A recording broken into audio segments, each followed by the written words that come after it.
programa Destaque está recebendo aqui nos estúdios com muito prazer o professor Marcos Formiga. Ele é vice-presidente da BED, é economista e tem pós-graduação em política científica e tecnológica, é professor da UNB, assessor da SNI.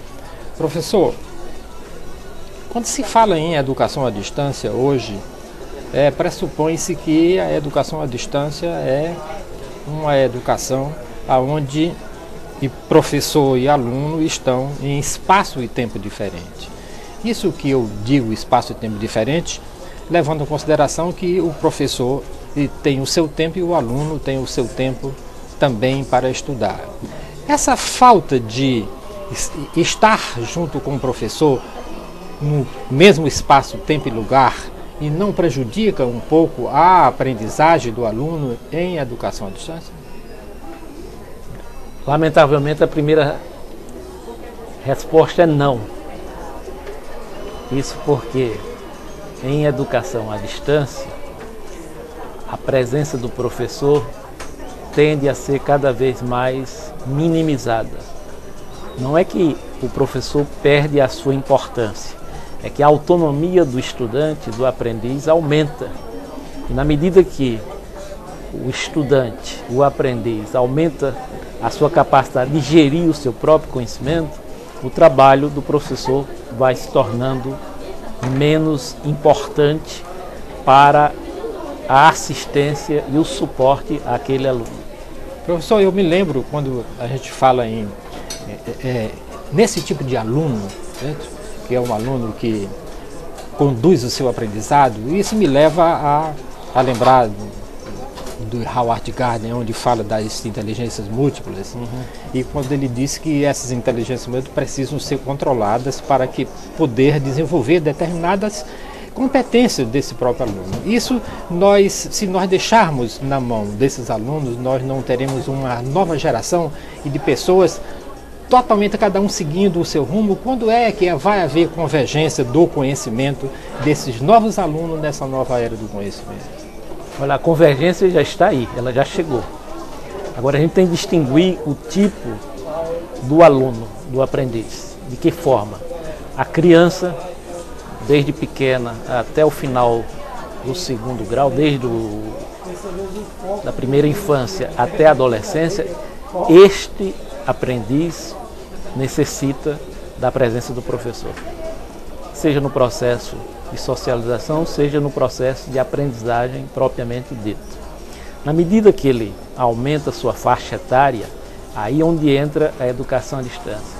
Não há nenhuma proibição, vários países usam a educação à distância em casos excepcionais para crianças na falta de professor. Mas ela não é indicada, não é a mais indicada. A própria LDB do Brasil, a Lei Diretriz e Base, afirma isso. Para crianças nos cursos básicos só em casos excepcionais. No ensino fundamental? No ensino fundamental. Na primeira série, da primeira para série. Crianças não é recomendável. O professor tem um papel importante na condução do processo de aprendizagem. Na medida que ele vai aumentando a sua faixa etária, ele vai aumentando o seu domínio cognitivo e com isso a sua independência para gerir o seu próprio conhecimento. Então o senhor falou da presença do professor se tornava ou não uma presença dispensável e falou da convergência. Eu diria que em educação à distância o professor é importante por trás do material de conteúdo e preparação didático deste material. Aí é fundamental a importância do professor. Mas a presença dele é uma tendência mundial.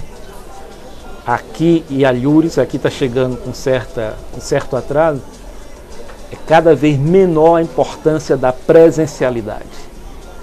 Isso tem tudo a ver com a convergência tecnológica e com a competência de gerir o conhecimento do aprendiz a partir do momento que ele termina o segundo grau, por exemplo. Professor, em termos de tecnologia, outro visionário da mídia aí, chamado Gilberto Guilherme, ele fala, né, sobre a infinita largura de banda que vai revolucionar o mundo. Essa infinita largura de banda nós vamos ter acesso a ela porque Hoje mesmo, com a capacidade que tem já a internet de produzir e de distribuir, nós ainda temos uma certa, principalmente aqui no Brasil, dificuldade, por exemplo, de baixar conteúdos digitais multimídia com uma certa qualidade.